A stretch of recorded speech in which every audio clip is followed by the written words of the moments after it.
Okay guys, I'm going to be installing the Steahly off-road flywheel weight. This thing is a 10-ounce flywheel weight. It's for my daughter's 2013 KX85. She seems to kill it a lot, taking off because she doesn't like to give it a lot of throttle.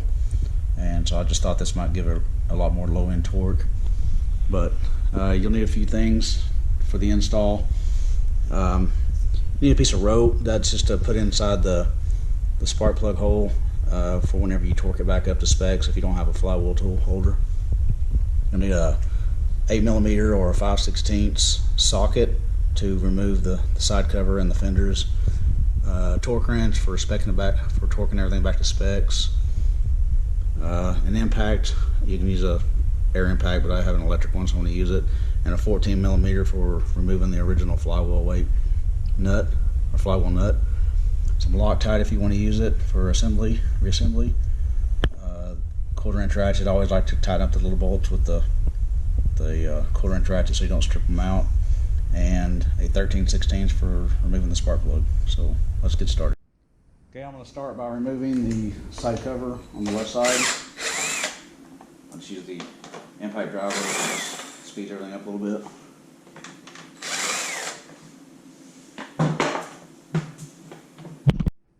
Now we'll remove the other side as well.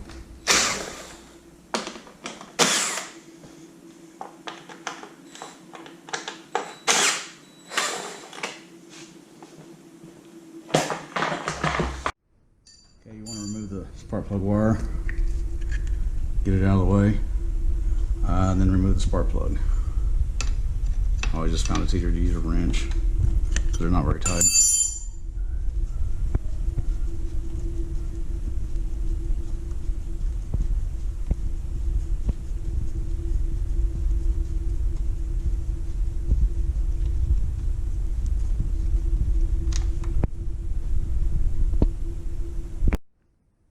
Okay, now that I have the spark plug removed, I'm going to put my finger over. I'm going to try to get it on the intake stroke and where its piston's going down, and that way I know I have room to put the rope in so we can lock the piston down for the flywheel nut removal.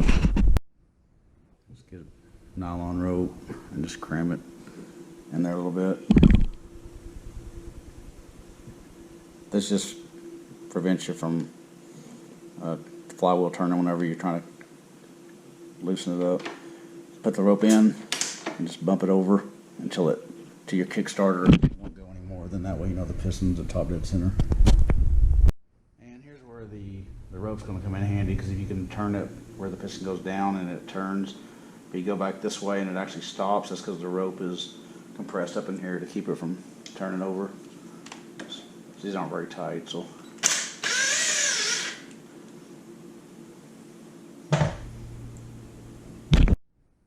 Okay, here's the packaging. I've already had it open, so we can tell it. But there's a special nut for this one that they want you to use, and it's pretty basic. It's got threads on the inside here, and it screws right onto the existing hub there, flywheel. Okay, before we put the flywheel weight onto the flywheel, we want to add just a little bit of anti-seize to these threads. You don't want it to be a whole lot. This anti-seize goes a long way. If it's on the same block, I'll get it on me every time, so it gets messy. It gets places you don't know it can get. So I'm just going to add a little bit of anti-seize around there, and that'll keep those threads from ever seizing. So I'll install this, and this will be reverse threads. So you want to reverse threads, so screw it up hand tight is enough, and then we'll put a little bit of Loctite on the nut, and then we'll torque it down to 42 foot-pounds. You don't have to, but I'm actually going to install just to put a little bit of a Loctite on this nut. Not very much at all, just a little bit. Let's turn to the right.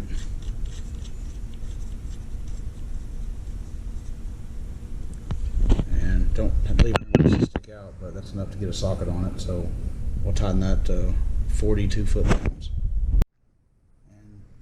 And when we were backing it off, we were turning the screw this way so the piston was all the way at the top. Now when we start torquing it this way, it's actually going to turn. So we want to make it go down, the piston to go down, and then back up against the rope again, tighten it up this way, and now we'll torque it up. Okay, whenever I went to tighten this up, it started turning, so I had to put a lot more rope inside of the combustion chamber. So we went ahead and I put probably another 8 or 10 inches of rope in, it doubled up. So this nut you need to tighten to 42 foot-pounds.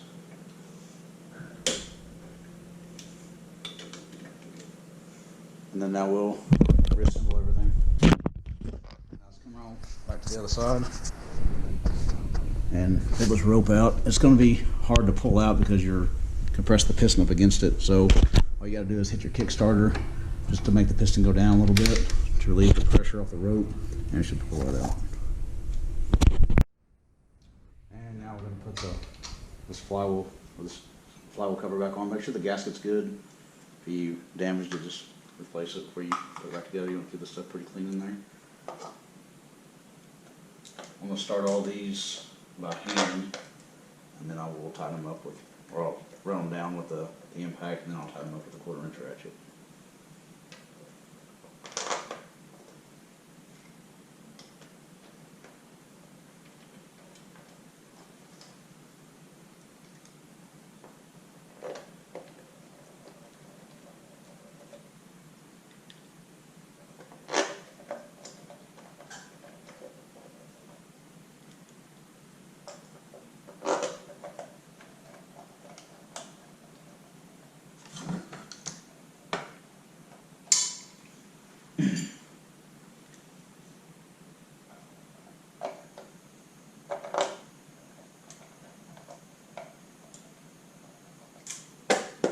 Now that all those are started, I'm just going to run them down this, basically this round.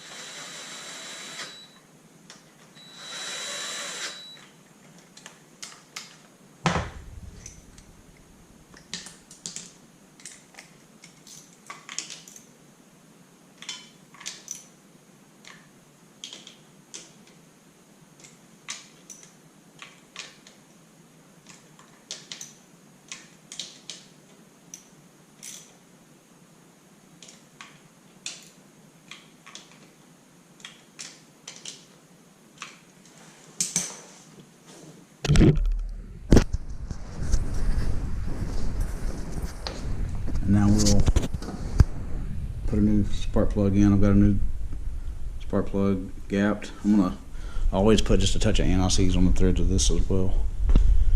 This never hurts. Not much because this stuff goes a long way.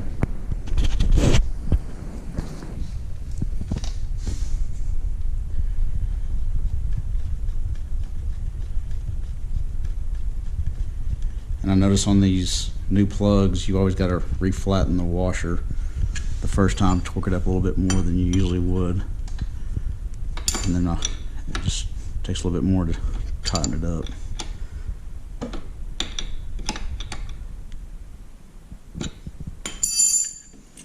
Pop that plug wire back on.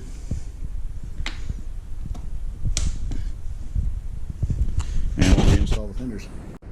And there we have it. Fenders are on. Job is complete. Now to go for a test drive. Okay, my daughter took it for a test drive and she says it's a lot easier and that she can definitely tell the difference in the power, so on the low end. So there you have it. If you like the video, like and subscribe. Thanks.